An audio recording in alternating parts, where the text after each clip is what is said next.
সুপ্রিয় শিক্ষার্থী, লিখন ইজি ম্যাথ এডুকেশনের পক্ষ থেকে সবাইকে অভিনন্দন। আজকে আমরা শ্রেণী ষষ্ঠ বিষয় গণিত সম্পর্কে শর্টকাট টেকনিক শিখব।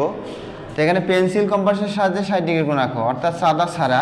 তাহলে আমরা যে কোনো একটি কী নিব, লাইন টানব, ধরলাম এই বা এই দিলাম। এই থেকে এ বিন্দুতে যে কোনো একটি বৃত্তচাপ নিব। এই বৃত্তচাপটি যতটুক নিব, বৃত্তচাপটা যতটুক নিব আমরা এখান থেকে ততটুকুই কাটব, তারপর এটা যোগ করে দিব।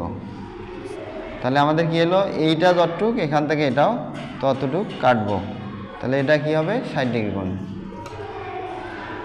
তাহলে আমাদের কি আসলো, যে লাইন টানার পর এ বিন্দুতে বা যে কোনো একটি বিন্দুতে বৃত্তচাপ নিব, যতটুকু চাপ নিছি ততটুকু এখানে কেটে রেখা টানবো। তাহলে কি হলো, EAF ইকুয়াল 60 ডিগ্রি কোণ। আশা করি তোমরা ভালো বুঝছো। সবাইকে দেখার জন্য ধন্যবাদ। এরপরে নতুন কোনো অঙ্ক নিয়ে আসা হবে।